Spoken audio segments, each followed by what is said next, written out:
has prepared me for growth, and I look forward to serving and working directly with the residents. My wife Jessica and I have been married 15 years. We have 4 children. All of our children have attended the Huron School District. Our oldest is a recent 2022 graduate and will be attending SDSU this fall. I believe learning the ins and outs of the Register of Deeds office from the ground up will be a huge benefit to the citizens. Stepping into a role like this and seeing processes from start to finish will allow me to understand and be able to make good decisions for improvement. I owe it to the public and those that are voting and trusting me to make sure I look at all processes with a clear view and make sure what we do in the Register of Deeds office is what makes sense for the residents of Beadle County. I will be able to understand what works and what does not. Are there options we can implement by making public record more digitized to cut down on the cost of supplies and impact our budget?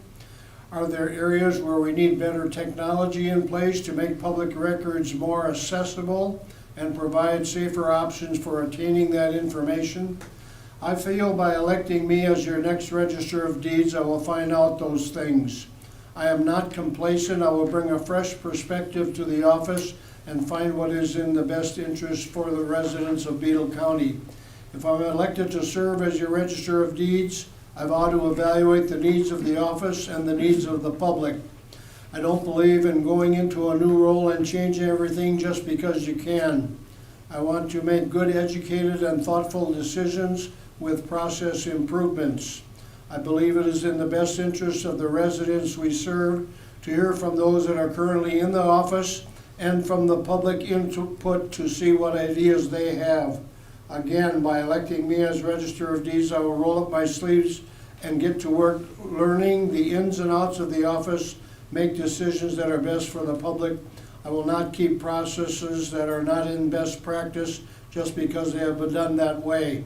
I believe I'm the best choice. I bring to the table 13 years of county experience. I've been working with the public and look forward to continuing that for years to come. I'm not afraid to learn new skills and will always do what is right by the residents of Beadle County. I believe I offered an advanced ability over the other candidates to look at the processes of the Register of Deeds office and make unbiased decisions and thoughtful process improvements. Our entire lives, my wife and I have lived in and worked and raised our 4 amazing children in Beadle County. It would be an honor for me to be elected and serve the residents of Beadle County that I have called home my entire life. That from Scott Beck, candidate. Now we have chosen, and the next respondent will be Judy Rodecker. Judy? Good evening, everyone. Before I get started, I just want to say that I wish, this is one of the times I wish I would have paid closer attention to the speech class. I think Kelly can agree with that. But my name is Judy Rodecker, and I am one of the candidates running for the Beadle County Register of Deeds office. I am originally from the Miller area, and Blaine and I have called here and home for the last 33 years.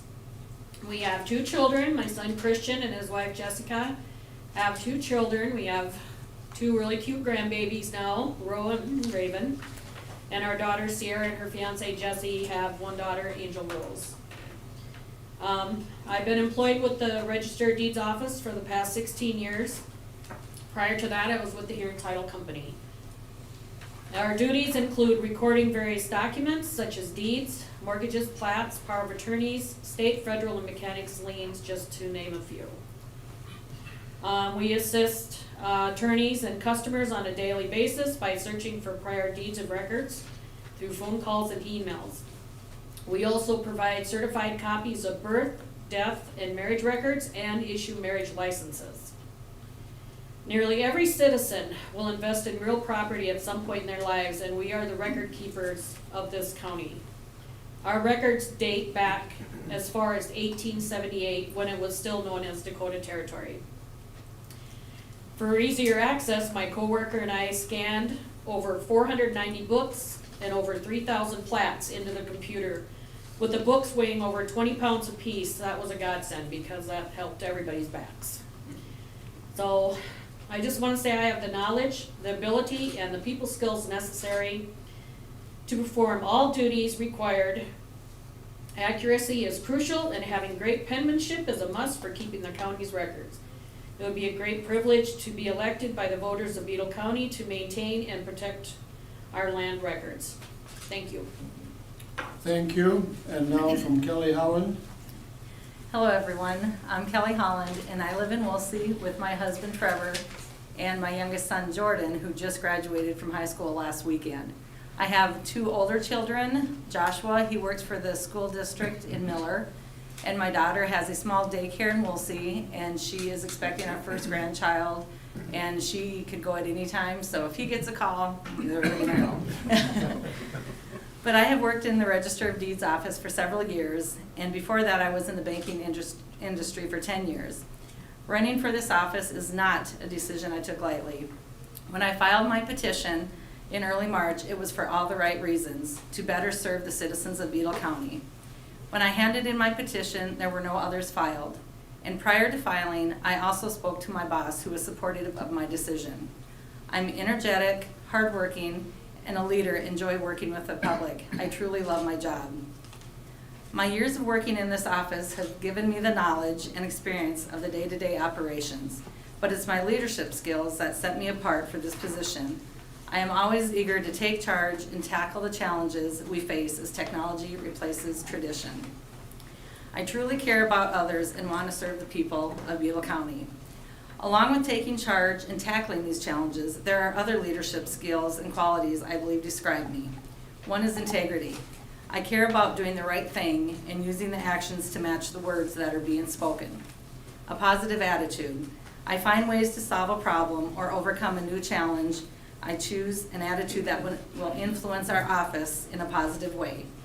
A vision. I have one foot in the future and one foot in the present. I look at both sides to see where improvements need to be made to keep up with our ever-changing world and what things will work in the present. Confidence. I stay on course when things get tough, and I work through conflicts that might arise. Communication.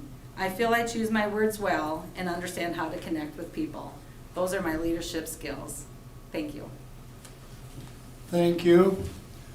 We are now ready for the opportunity for you to ask a question of the 2 candidates. Is there someone in the audience that has a question they would like to ask of either of the candidates or in general? Please come to the podium and identify yourself and ask the question. We do that because the microphone is in the ceiling here, and that way we can get your question picked up. Okay, my question is for Kelly. Okay, you've been a part-time employee for the Register of Deeds for what, about 5 years? Why do you think you're better qualified than Judy is, that's been there 16 years full-time and is Barb's deputy and handles Barb's job when she's gone? Okay. Well, 16 years of experience is impressive. Like I said before, I was in the banking industry for 10 years before that, so I have been in the public. I know the challenges that come. When I was at Register of Deeds, yes, I am part-time, but there was also a time where I was working almost full-time. I would come in and work. You know, some people learn things quicker than others. It just depends. So I feel that sometimes the quality is better than quantity sometimes. And I have done some of Barb's work too when she's gone, and we knew that over when we had COVID. We had to do different things, and I feel I know the job well enough that I could continue to do it. Because like I said, my leadership skills are what I think stands out. Judy, I'm going to give you an opportunity to make any response you would like to make. I agree with a lot of what Kelly said. She's a very good worker, and I've known Kelly for a lot of years. I think we make a good team, and we help each other out when we need to. We step up to the plate when Barb is gone. Speaking of COVID, when Kelly was sick with COVID and Barb had to quarantine, I was in the office all by myself for 2 weeks. Ran it all by myself. I had nobody could help me, because nobody knows the job. That's all I have to say. Thank you. Thank you. Do we have another question from anybody in the audience that would like to ask a question?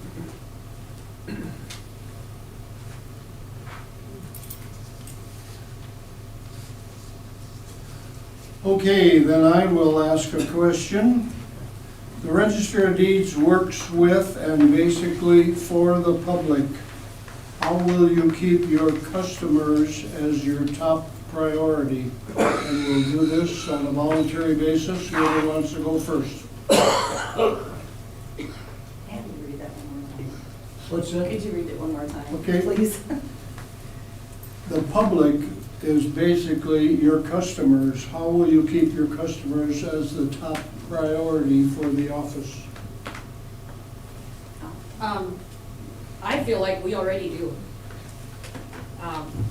The customers come in, we wait on them immediately. We consider all their concerns. If they want to know who owns a certain property in town, we find that out for them. If they want to know if there's any liens on any property, we find that out for them. When they call in and leave messages for us to find who owns the property, or if they want to know, I guess, like I said, like any liens on the property, that's what we do. And we always put the customer first, always. Yep, I agree. I think we do a good job with our customers right now. You know, and if there's something that we can't find out, because sometimes it's just a needle in a haystack per se, but we will always get back to them and do our best on finding the answer for them. I have walked people down to our equalization office before if we couldn't answer it up there. Because I want to make sure when someone comes into the office that they feel comfortable and they feel good when they leave our office also, and that we are answering every question that we can for them. And you know, we have a diverse group of people, and sometimes the language barrier can be a problem.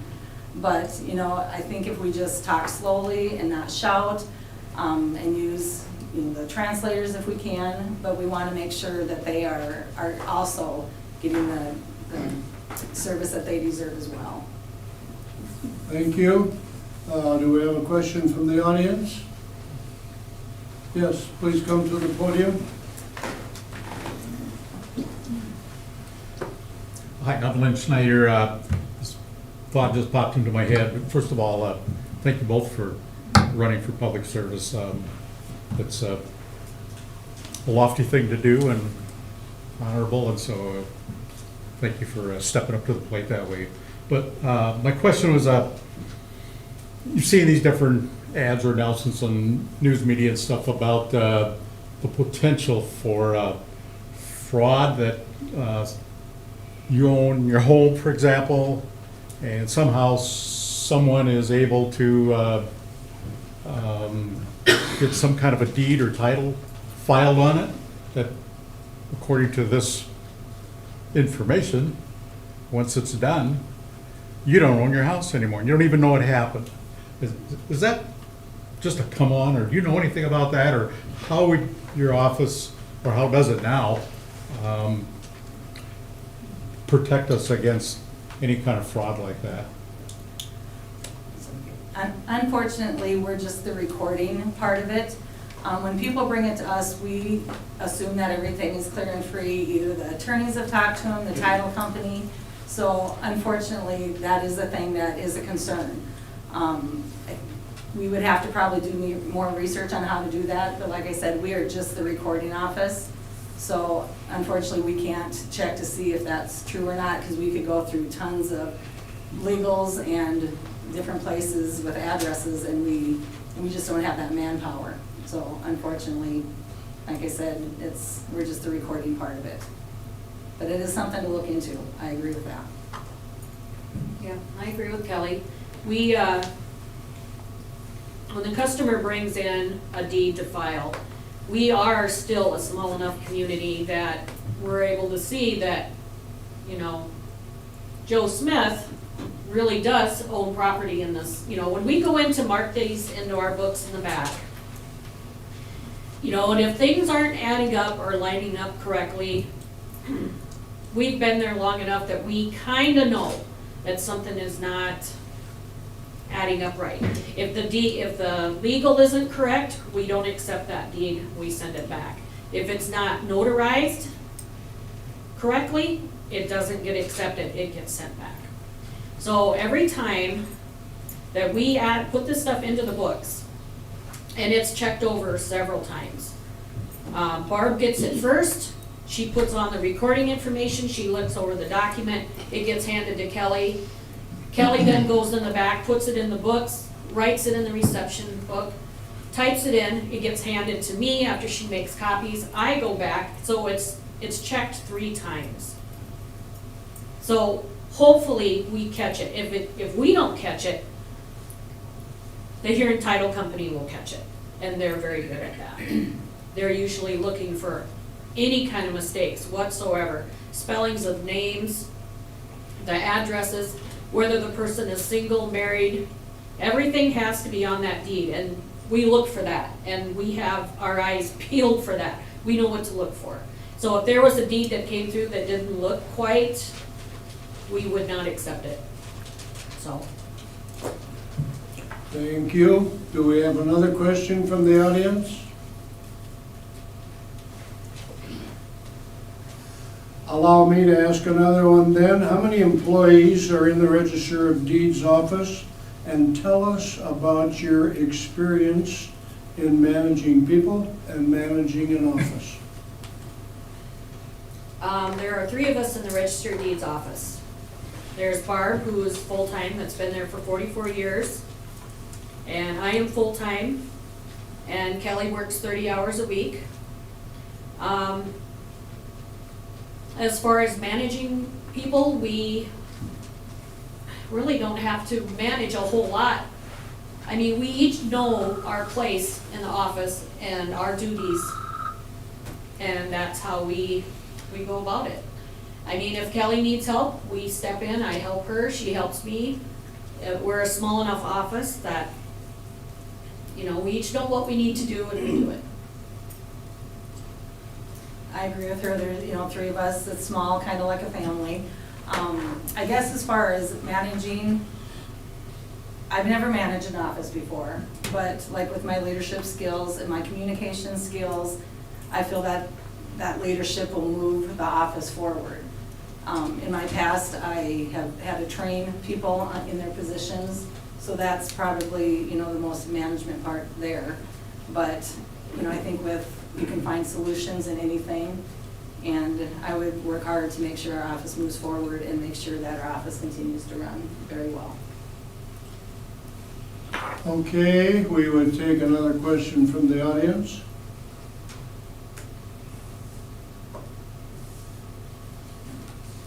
Okay, I'll try once more here. If you are elected and faced with a problem or a question you don't know the answer to, how will you handle it? A problem or a question you don't know the answer to? Well, I have no problem talking to people and asking questions or calling other Register of Deeds offices in the area. There are 4 district meetings they have a year that I think would be a great thing to go to, because that's where people will get together and express their concerns or maybe what they can do to make it work better. We do have some employees that still work at Beetle County Courthouse. They're no longer with the Register of Deeds, they're in other departments, but I know they'd be very helpful to ask questions to.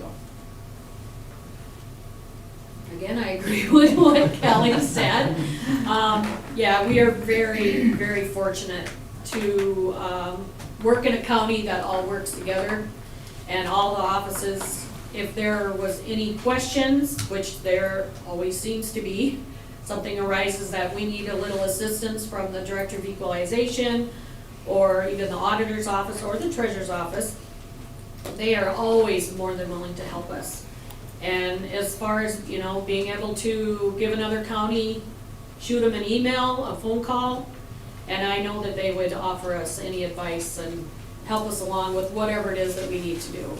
And I know that even though Barb is retiring, I know that if we had a question, either Kelly or I, she would gladly, tell us you know, what we should do, so. Okay, we'll give you one more chance. Anybody would like to ask a question from the audience? Okay, we are going to finish up with 2-minute closing statements, and we're going to begin with Kelly. In closing, I'd like to thank everybody for coming. I hope I've proven how passionate I am, and I hope for the opportunity to serve as a resident, residents of Beal County. With Barb's retirement, 44 years of knowledge and expertise are walking out the door, and no one can immediately fill those shoes. But my leadership skills and strong work ethic will go a long way in keeping the office moving forward. I am responsible, I've done my homework, and I'm ready to be your, your next Register of Deeds. And I'm sure the people in this room understand the importance of voting, but I challenge you to encourage your friends, your coworkers, your family, and neighbors to get out and vote as well. I'm Kelly Holland, and I would appreciate your vote on June 7th. Thank you. Deb? Judy, I'm sorry. All right. I just want to say that I love my job, and I would not have been here for 16 years had I not. I enjoy coming in every morning. Every day is a different challenge. No day is the same. Being in this position, I've learned a lot. I've valued the knowledge I've gotten from Barb, which, like Kelly said, she knows a lot. So I just want to say I'm ready to tackle this new adventure, and I'm ready to be your next Register of Deeds, and I appreciate your vote on June 7th. Thank you. Thank you. Let's show our appreciation to these two.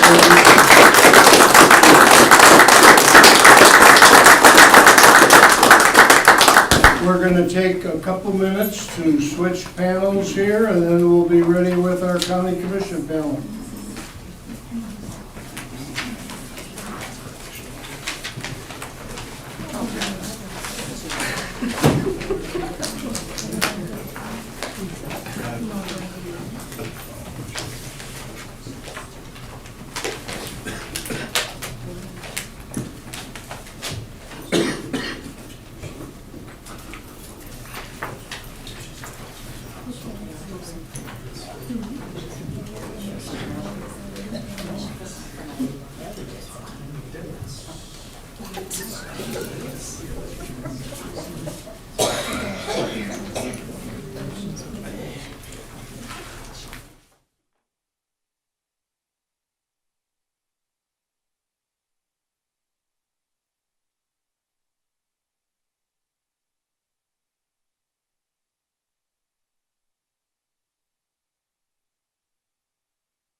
Okay, we'll get right on with our mission here. We're glad to have two candidates for the Beetle County Commission with us, Dennis Meyer and Gary Wichter. And one of them will be elected to run in the election against Larry Matkey. We just drew for order here. We'll take opening statements and then take questions from the audience. And if you're ready to go, we're ready, Ready to Dennis. go. I was born and raised in Beetle County, attended rural elementary school, 5 miles west of Huron on 9th Street. There were times there were 4 students in that school, and there were times there were 15, but I got an 8th grade education out of it. I graduated from Huron High School, attended 1 year at Southern State Teachers College, and decided I was going to go in the military. I spent 3 years there. When I returned, I married my wife, Loretto, and the rest of my life I've been very fortunate. We first lived in here where she had a job. I worked for United Parcel Service and then for the Bureau of Reclamation. When we moved back to Huron, I started farming part-time when I was with the Bureau.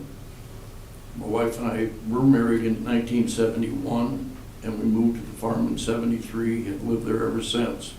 We started farming doing dairying for 17 years, transitioning to livestock and grain farming. I thank the Lord for all the success in my life. It is paramount in my family. First is my family, who have made me very proud. My wife and 3 daughters, 2 in the medical field and 1 in education, all with beautiful families. I've got 9 grandchildren. And they're anywhere from sophomore in high school down to 6th grade. We enjoy them. We've been given 50 years to build and expand a successful farm and ranch in Beetle County. And I thank the Lord every day. Years of holding a position in Clyde Township Board, the heaviest populated township in the county, which I don't think too many people are aware of, gave me real experience working with issues common to those of the Beetle County Commission. A few examples include helping residents with problems concerning flooding and drainage, right-of-ways, easements, building variance issues, property line disagreements, health department issues with unsanitary homes, waste management between residents. I'm not talking about manure, I'm talking about homes in residential areas where there's one home between other homes and they don't take care of their filth. Dennis, my bad. I didn't mention to you that Lori here is our timekeeper, and in 2 minutes as required. She'll hold up a 1-minute card and a 30-second card and time when your time has expired. And that's my fault for not stating that before we started. My time has expired. Yes. Gary Wichter. Good evening, everybody. I'm Gary Wichter, and I live here in Beetle County right now, as obviously, because I'm running for the office of Beetle County Commission District 5. So I appreciate the fact that you all come here this evening, and hopefully we can answer a few questions and set a few things straight, and so on and so forth. Unlike my opponent, I'm kind of the newbie on the block. My wife and I moved here in January of 2016. And so we're very happy that we moved here because it's a great place to live, great community, and we're very pleased with it. It's just the right size. It's not too small and it's not too big. And I don't get run over by a lot of traffic, and I can go to McDonald's when I want to. So that's kind of how I look at it. We have got a total of 4 children, and they're all grown right now, and they're all have families of their own. Our oldest daughter just graduated from seminary a few weeks ago. Another daughter just got her second master's degree in education the week following on Mother's Day. And so we're doing great things here. We're very happy that we're here. One of the biggest things that I look forward to, unlike people who have lived here for a long time, is the fact that I think that I bring understanding and knowledge of what has happened or what is happening in other parts of the Midwest, excuse me, other communities, other counties. And I feel that that is a very big benefit, because sometimes, and not to criticize or badmouth anyone, but sometimes when you're in a position and you're in a community for a long time, you have, you kind of get in a rut. And I think that I can be an agent that brings new things to the table. Some things aren't going to be desirable, some things will be greatly desirable. I think that we can do a lot of good for the county. And first of all, for my constituents in District 5. If it's good for District 5, I think it'll be pretty good for the whole county. So I would hope that we can get into some good questions tonight and some good answers. Thank you. Thank you. We are ready for your questions. Who would like to ask the first question of these two candidates? Don't be shy. Somebody ask a question. Okay, let me start it off here and then with the first question, and we'll go on a voluntary basis. Gary and Dennis, you volunteer if you want to go first or if you don't want to go first. What is something you feel is currently a challenge for Beetle County, and how do you think it can best be handled? Current challenge for Beetle County, and how can it best be handled? You want to go, Dennis? We'll go on a voluntary basis, either one of you. I'll go with it for now. The county commission probably hasn't got as much responsibility in this right now as the school district. That right now, the agriculture is taxed about to its limit. The county has opted out to build a new shop, and I think we probably better be paying for that shop before we get into anything else too big.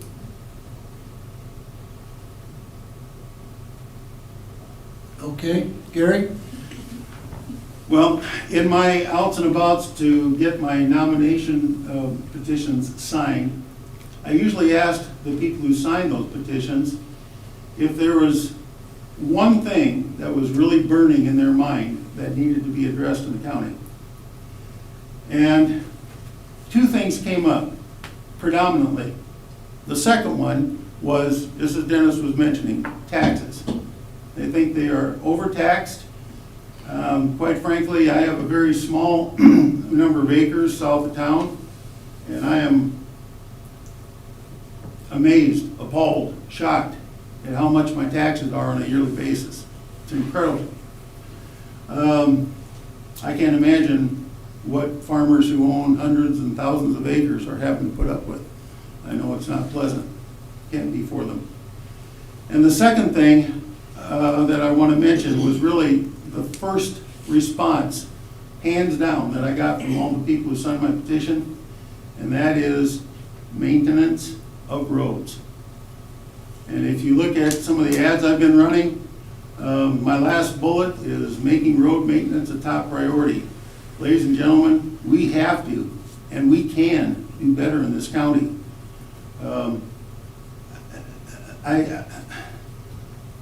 I'm blessed, I guess, because I travel oodles and gobs of miles every day in this county, many of which are driven in District 5 with my FedEx job. And there are some roads that are incredibly good, but there are some roads that are pretty bad. And a couple of years ago, when we were having all these, all the rain issues and the snow issues and the mud and the flooded out roads and all that stuff, it was pretty atrocious because there was lots of times when I'd have to go from point A to point B via 6 miles or 8 miles out of the way. And it gets really, you know, that's just my personal thing that I experience on a daily basis. It's gotten a lot better now that the roads are, or that the weather's better. But again, there are a lot of roads that need to have some maintenance done to them on a very regular schedule. And I'd like to get into that, but I don't have time to develop it now, so. Thank you. Stay Who would tuned. like to ask the next question?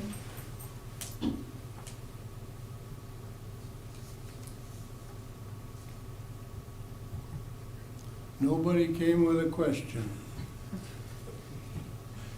I do have a comment on the roads. Okay, let's, let's talk about that further. Go ahead, Dennis. I don't know how much diesel fuel our county has got contracted right now. I do know what has happened with our township roads as far as grading them and maintaining them. Every bid that we looked at, they specified an additional cost for every 5 cents the diesel fuel went up. Right now, we're looking at, on the township level, we're looking at a 50% increase just in grading our roads. This does not include the gravel. That's gotta come from somewhere. If we wanna maintain the roads, yeah, we're gonna have to maintain the roads. And Clyde Township is kinda unique in that, because as close to town as we are, we've got a lot of rural people commuting to Huron to work, and they're using our roads. And we have to keep them up, but it's a challenge. Stop there. I didn't even have to, Okay. didn't you? Now do we have a question?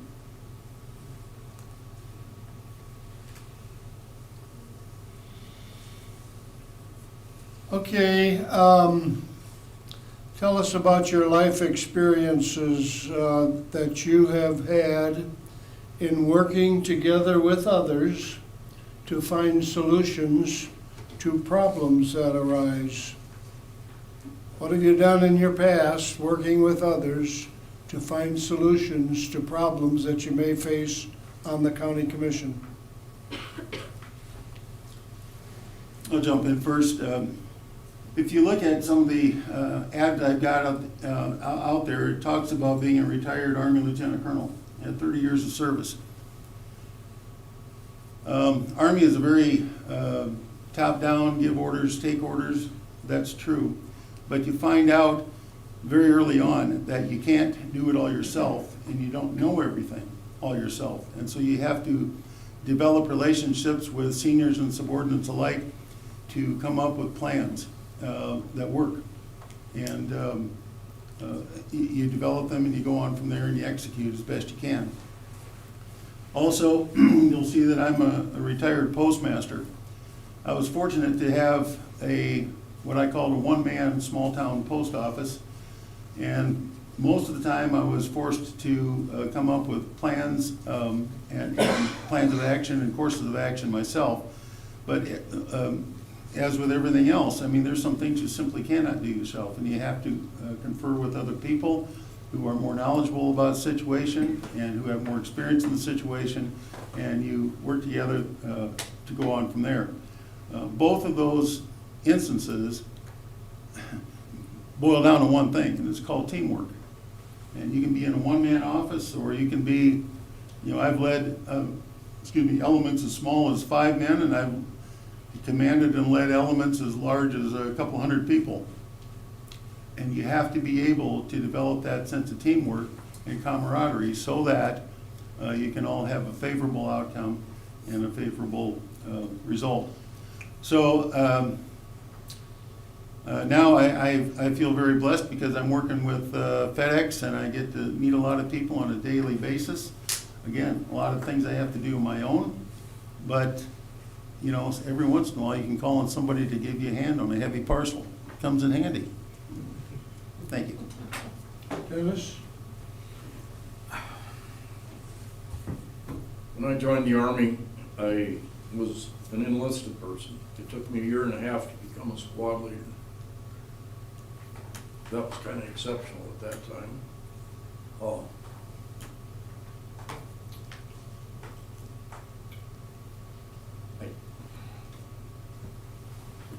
I don't regret it,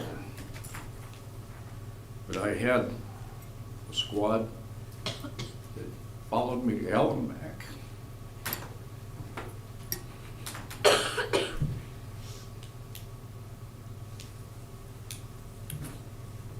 Also, in the 17 years of dairying,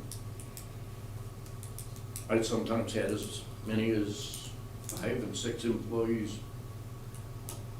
I never asked one of them to do what I wouldn't do. And none of them ever turned me down.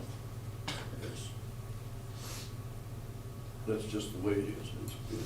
It's work ethic. It is, yep. That's it. Thank you. Do we have somebody that have a question? It looks like maybe we have somebody coming to the podium. Yeah, Mr. Mayor. I just woke up, I guess. I just got a question. You know, we talked about the roads and they're vital for everybody. And we also know that our counties do not get a lot of funding from our state.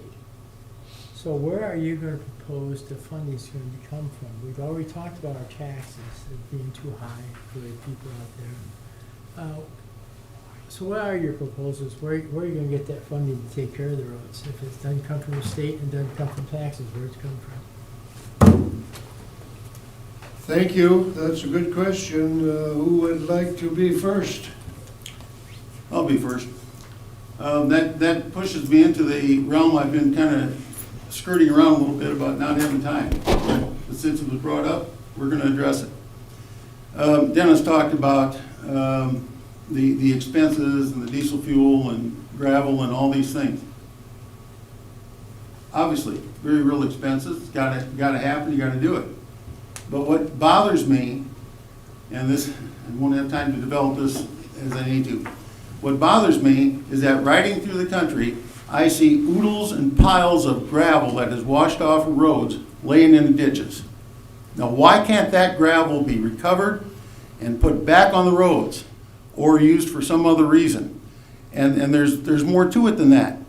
The county's got the equipment, they've got the diesel, they've got the manpower, skilled manpower, and they've got the gravel. If they need to get more gravel, they can get more gravel, but let's recover some of that gravel first. And secondly, by doing that gravel recovery, there's more to it than that. There's a lot of ditches out there. I mentioned about the fact that we had some really bad roads and bad conditions for 2 years. Why is that? You can ride through this county, and especially this district, and find oodles of ditches that are the same level as the roads. Now, why is that? The roads can't be kept up as high as they can be. The ditches aren't doing what they were intended and designed to do because they're full of gravel and dirt. If you take 2 feet out of a ditch and put it on a road, you just gained yourself 4 feet. If you take 3 feet out of a ditch and put it on a road, you gained yourself 6 feet. Makes sense to me, right? Why do we have to buy new gravel? They're going to buy some gravel. You're never going to escape buying some gravel. But there's a lot of gravel and a lot of dirt and a lot of filled up ditches that can be put to good use other than that. And that'll also help farmers with drainage off their fields by allowing ditches to do what they were designed to do, collect and channel water and get it away from cropland that can't be farmed. Thank you. Dennis? I can agree with cleaning road ditches. They are silting in. Most of them have been here for 70 years. A lot of them were built, most all of them were built for small trucks they took the place, the vehicles that we've got now have taken the place of Model A's and Model T's. And we've got roads that aren't built for semis pulling pups, and where we're gonna start building them or rebuilding them from, I don't know. But the reason a lot of these roads are the level of the outside land now is because when they were dug, the dirt was put up on top, they put gravel on top of them, and that was the road. That's the way, we've got county roads that are that way yet, we've still got a lot of township roads that are that way. The solution? It takes money. Thank you. Another question from the audience?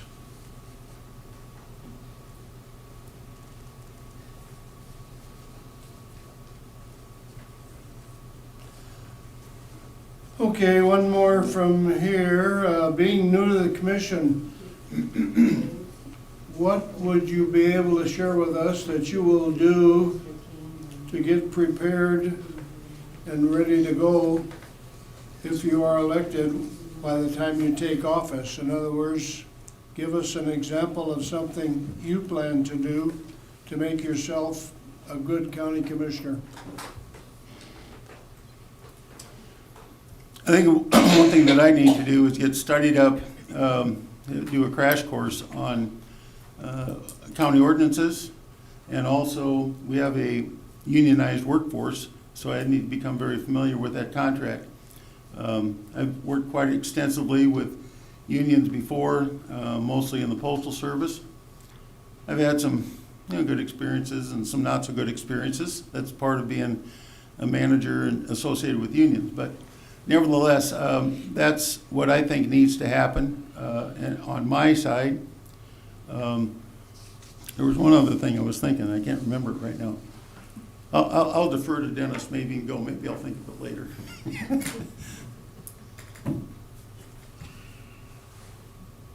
Okay. I have worked on issues with the town, or with the city of Huron, and with the county in the past. Our present county commissioners, notwithstanding, I have not worked with them. This was issues in the past, starting with the city landfill. When they decided to close the one out east of town, they were gonna build one out west of town, and it was on land that I was farming. And not that that made any difference, because I was renting it and the landowner sold it to them. But the Warren Aquifer was on top of that. Today, well, this is gonna take a couple of minutes. They were gonna dig ditches to bury the garbage in on top of the Warren Aquifer. Dr. L.S. Betts, he has passed away now, owned the land right next to it, and he said, "Would you help me with this?" And I said, "I sure will." We came to the city commission, and we convinced them that, for one thing, they needed to bale their garbage before they hauled it out there. For another, we demanded, and we got it, that they put test holes in the Warren Aquifer within a 3-mile radius of that garbage filter. I think it was 5 years later, the EPA shut them down. I was never told why. But to this day, we would not have that turkey plant out east of town if we did not have them wells out there substituting nearly half of the water in the summertime. I've got 2 of those wells are on my property. One more has been dug, and we gave easement for all of them. We just gave it to the city. That's trying to help progress. It's called. I call it common sense. I'll let it at that. Thank you. One more opportunity for anybody to ask a question this evening. Any takers? Okay, we're gonna go to closing statements, and Gary, we're gonna start with you. You have 2 minutes to sum up, wrap up. Okay, thanks, Mike, for hosting this, or moderating this, I should say, good word. I would like to just say that, as I stated earlier, I'm the newbie on the block. I think that is not, here's a double negative, not a disadvantage. That means it's an advantage, because I can bring new things to the table. And I think I've got some viable things. The road thing was just a taste of what I think can be done. There will be some people out there who disagree with me, and that's fine, not a problem. Hopefully there will be some people who agree with me, and we can move in positive steps to get some things done here for the county. We've got a state-of-the-art building out there that was just built, not yet occupied, I understand. I don't know when the occupation date for that is, but I think it really behooves us as county commissioners to get the absolute most utilization out of that facility that we can. Got some ideas for that too. So, as I said in the Lincoln Day dinner, I said, if you like some of the same old, and you want business as kind of usual, and maybe you're satisfied with the way things are going on, then please, I'm not your guy. Because I'm going to stir things up a little bit. Some days I'll be successful, some days I won't. Some days I'll make people angry, some days I'll make them smile. But I can guarantee you one thing, at the end of the day, I try to be decisive, and you will know what my position is. May not agree with it, but you'll know where I stand. And I think that's important. And one thing that back in the day when I was, especially in the military, I was told and taught that you try to do the one handling concept. Take a document, whatever it is, there it is, act on it, get it done. I'm not one who likes to table things. I like to be decisive and make decisions. And I'm also not one who is a candidate for change just for change's sake. If it ain't broke, don't fix it. But if it is broke, we have to behoove it to everyone who we represent to try to fix it. And I think we can do it. As I said in the opening, we can, and I think we need to do better. And this commission can do better, the county can do better, and I'm anxious to get started. Thank you. Thank you. Dennis? We need to continue supporting our cities, towns, and community with good law enforcement, safe roads, and promoting community development. I hope to represent the people of District 5, listening and acting on their concerns. I'm not out to change the direction of the county commission. That I'm not gonna do. But I will give the constituents representation they deserve. I'm not afraid to speak out on issues which I believe in, will give my opinion, and always leave room for compromise. Common sense, understanding the needs of the people of Beetle County qualifies me for the position of Beetle County Director. I appreciate your vote. Thanks for all coming. Let's show our appreciation to the two candidates. Vote on June 7th or before. The polls are open. Please get her done. Yes, June 7th, or vote early. Thanks for coming tonight. We appreciate your interest in local government.